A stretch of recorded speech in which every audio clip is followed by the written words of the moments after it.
I work as a server at a diner, and I think one of our regulars might be the devil. I work at a rest stop diner in a town people pass through as quickly as they can on their way to something, or someone, better. It's called Lucky's, which is a little ironic because if you've ended up here you're anything but. If you stay too long the dust settles. Working at Lucky's you never see the same license plates twice or faces for that matter. I've lost count of the number of times the answer to "Might where you are heading" has been anywhere but back. The lights flicker more often than not, and the jukebox sometimes spits out songs that aren't on the index cards, but the coffee's hot, and most people who try them say the pancakes are the best they'll ever have, and I'm inclined to agree. The embroidered name tag on my uniform reads Isabella, but that isn't even close to my real name. It was my mom's. Lucky's has been here a long time. I wear it because I like hearing her name said by other people. It's like she's still here, still coming up in conversation. Like she might walk through the door any second and isn't buried in the cemetery just past the strip club. Lucky's is also always open. Always. Working long shifts serving drifters and truckers and runaways, those who have become impermanent out on the highways, you get to know how to read people pretty quick. When you move around that much, always on the road, you leave parts of yourself behind sometimes, lost between the miles. Sometimes, people are just driving because there's nothing else left to do. Working at Lucky's I've seen all sorts of lost things. I once saw a man hit a deer with his truck and pull over to bury it in the red dirt, digging as the sun went down, tears a steady flow down his face as he fought the ground to cover up what he had done. I once had a man I recognized from the news leave me a blood-stained $20 as a tip, sad-eyed in a denim jacket that barely hid the gun tape to his ribs. I once saw a one-armed girl no more than 16 stand up on the roof of her car and sing, until a coyote came and sat in front of the hood, howling along. I once saw two women fistfights in the parking lot in the night outside, until one was spitting blood and teeth and then they kissed in the blue lights of the police car that happened to pass them by, faces lit up red and shining. I've seen the highway on fire, lines of flames between tires as the asphalt set itself alight in the heat. I've seen roadside baptisms, preacher pulled up with a van and a kiddie pool. I've seen things walking out in the desert just beyond reach of the neon sign for the motel that don't look quite like people, shifting out in the blue night. I met a woman who showed me a photograph of the place she was buried. I often meet people who you talk with for a while until their faces start to flicker, can't quite hold up the pretense that long. I've met people who have to be invited inside before they can cross the threshold. I've met some lovely members of a sacrificial cult who tipped well and were oh so polite, even when they asked me if I'd consider letting them harvest me. But this is a story about, well, you read the title. It was a Friday, and I was working a night shift. I prefer nights, because when I drive home I can pretend for a while that I'm going to follow the taillights of the car in front until I leave everything in my rearview mirror, until it gets light and the desert changes to ocean, like if I rolled my windows all the way down I'd taste salt on the air. That, and I'm one of the only servers, shall we say, qualified, to deal with the night customers. Besides, tips are always better when the moon is out. We only have 3 true regulars in Lucky's, and only 2 have shown so far. Rosemarie, our first and most frequent regular, was sitting by the window in her brown fur coat, always drawn about her shoulders come rain or shine. Not that it ever rained here. Her hair was long and white down her back, like the moon through a glass. She waved over to me, gracing me with a wink that made her crow's feet deepen, all the more beautiful for it. Rosemarie liked whiskey in her tea. Sometimes, she fed cake crumbs to the voodoo dolls she carried in her pockets. She was also a chronic insomniac and liked the company of Lucky's when sleep was hiding from her. She continued to shuffle through the deck of cards she had already set up on the tabletop. I watched her thumbs flipping over 2 jokers. Rosemarie liked to divine the future when she had the time. She used a frayed pack of hotel playing cards, and if she were in a good mood she'd read your coffee grounds. I didn't ask her too much, because those coffee grounds had a startling way of coming true. Table 6 was empty, and spotless as usual. It was the only table without a salt shaker, and the only one I never placed cutlery on. Only one person ever sat there. Our second regular, Jones, was sat in his usual booth, dregs of his black coffee held tight between his hands, badge resting on the table. He had his eyes closed, head bent down like he was repenting, steam curling off the lip of the mug and wrapping round his fingers. Jones was my favorite of our customers, not that I'd ever tell him. I walked past the booth and slid a bowl of sugar packets along the tabletop until it hit the mug with a soft clink. He jumped, reaching for his holster out of habit, until his eyes focused and he saw me. He smiled, embarrassed, and it changed his face, dragging him back to life. When he smiled it was like a storm in a drought, made you want to stand and watch, and maybe stay out in it just a while longer. I wanted to put my hands over his where they had resumed their place on the mug, to feel the second-hand heat through his palms. Sometimes I can sense the sadness in people just by the feel of their skin. They carry it around with them, bone deep, trying to hide it from the world. But sometimes you can lift it from them for a minute or two if you have enough kindness spare. It doesn't take much, most of the time. Jones was too young to be that sad. And yet. Tired today? I gestured with the coffee pot to his half-empty cup. Everyone knew about the little girl he'd pulled from the dumpsters outside the swimming pool last week. She was the fifth one missing in 3 months. I could tell from the shadows like purple thumbprints beneath his eyes he'd been dreaming about her. She'd been found without her shoes on. He'd carried her to the ambulance in her socks, pink with little daisies on me, small in his arms like she was asleep.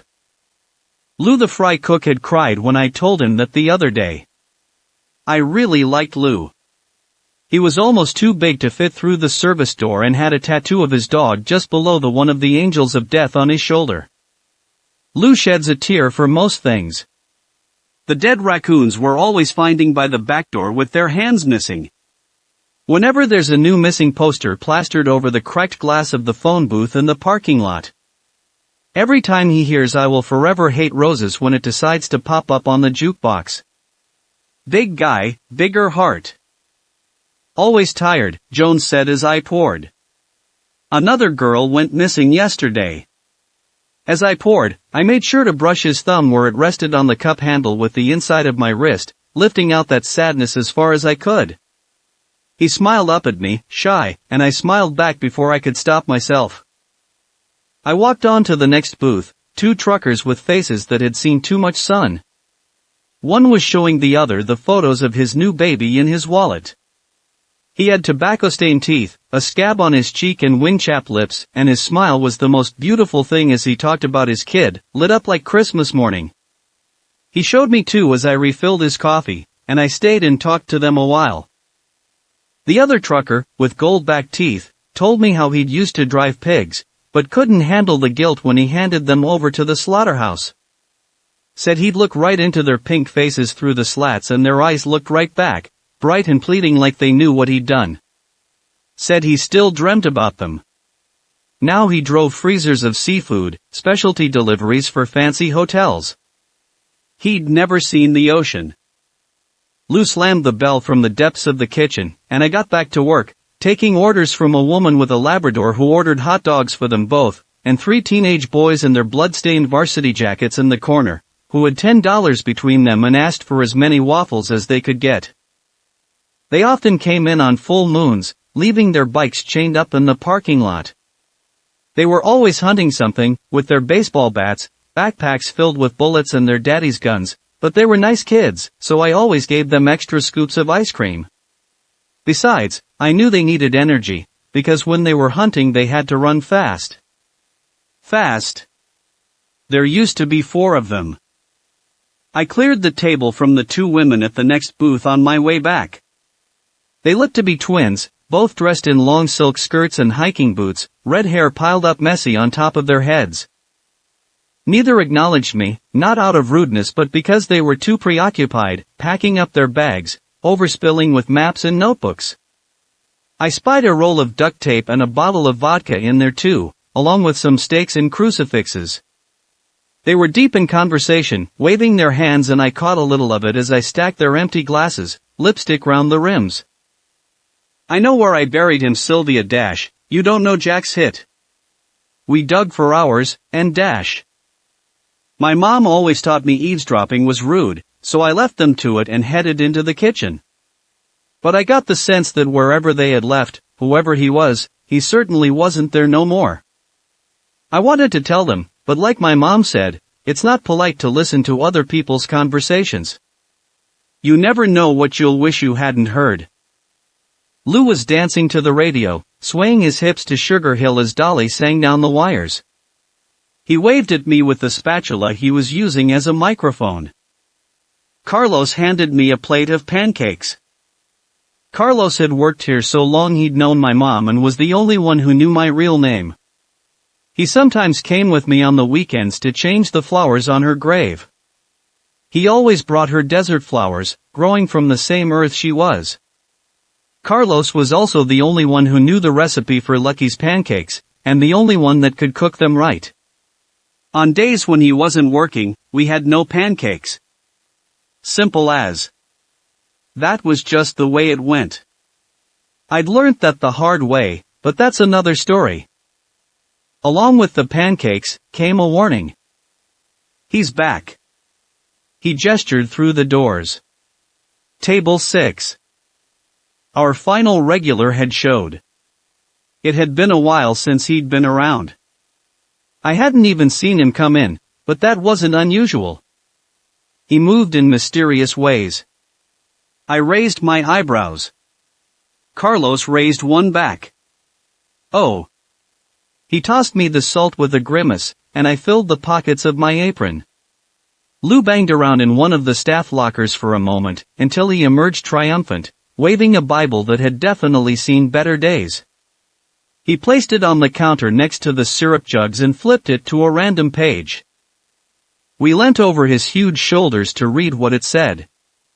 Keep far from a false charge, and do not kill the innocent and righteous, for I will not acquit the wicked.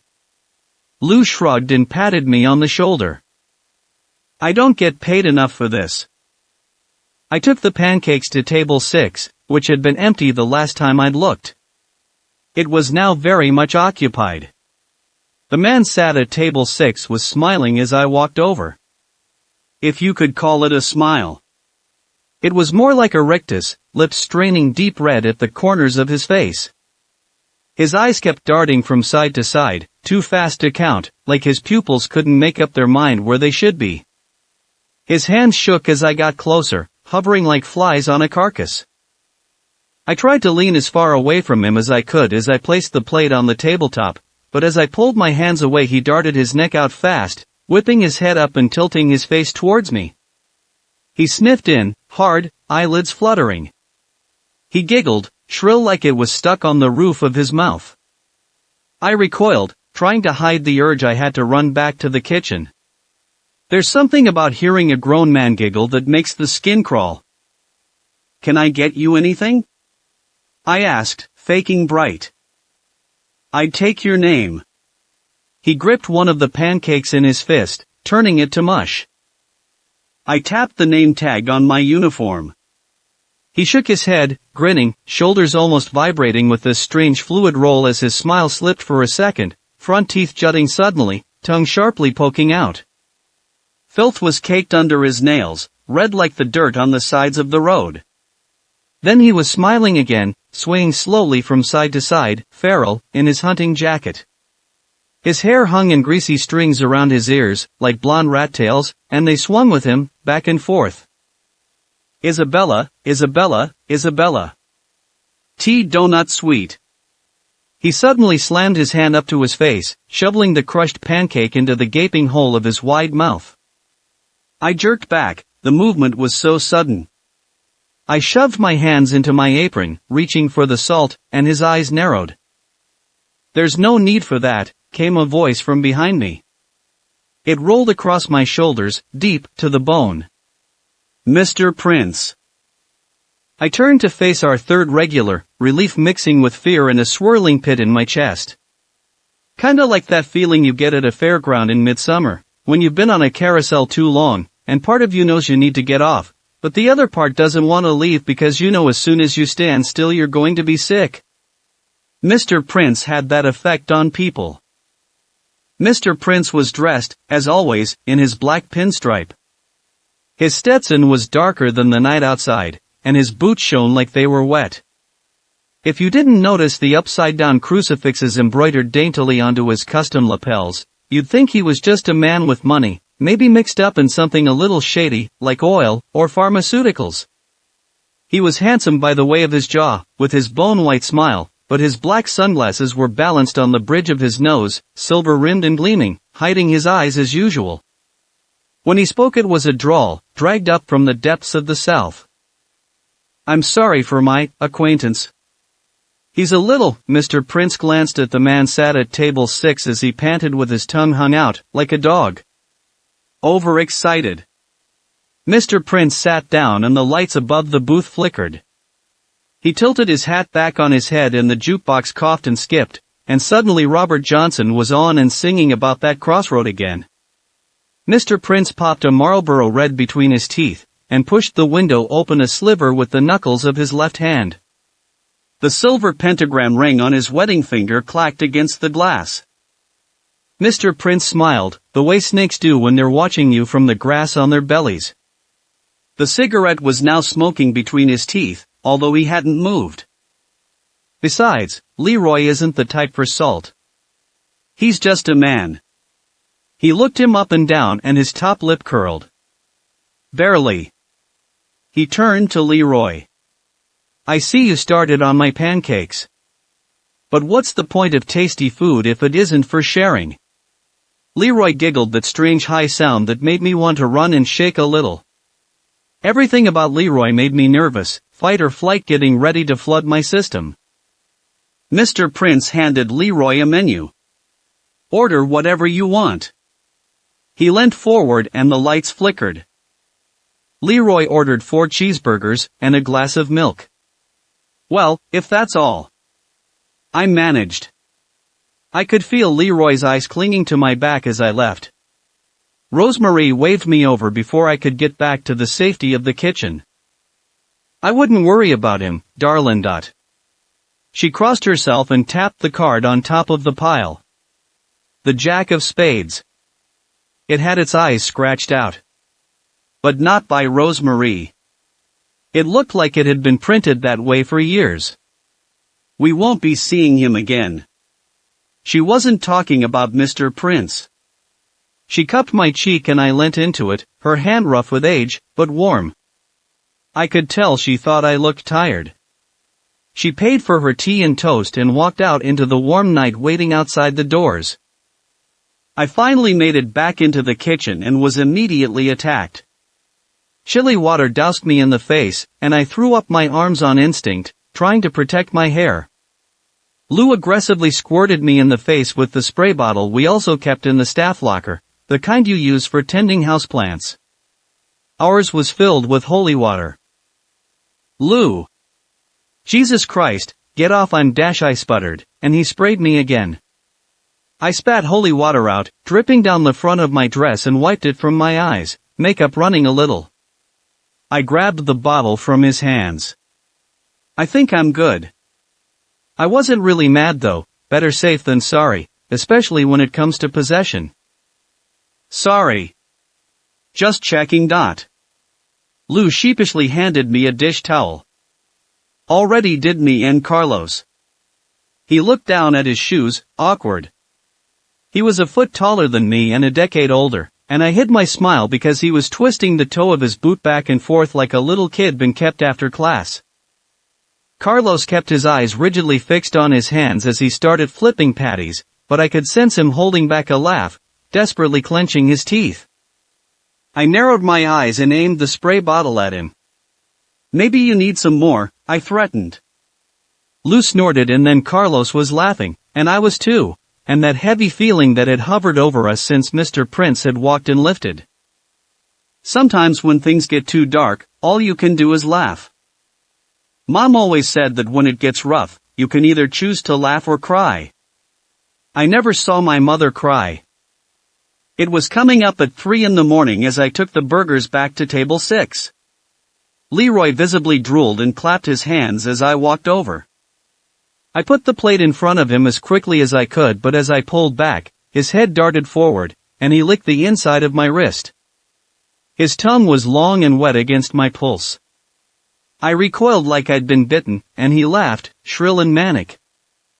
"You taste better than they will," he said, grinning and gesturing to the burgers. Mr. Prince watched this unfold, calm and unreadable like the sky before summer lighting burns down a tree. I frantically wiped my arm on my apron, but I could still feel that tongue on my skin as if I'd left my hand in his mouth.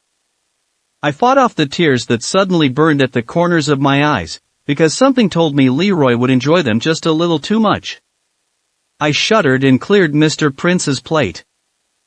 "Tell Carlos the pancakes were good as hell," he said, from behind his sunglasses. Then he chuckled, low and raspy, as if something he'd said was funny. He popped another Marlboro between his teeth, and it started to glow, as Leroy shoveled meat down his throat. I tried not to gag as I watched it clog beneath his long nails. I walked by Jones on my way back. He waved me over, eyes creased with worry. He ran a hand over his face, as if he were trying to wipe all the sad things away. "Is he bothering you?" He gestured over to Leroy, who was rocking back and forth drinking his milk.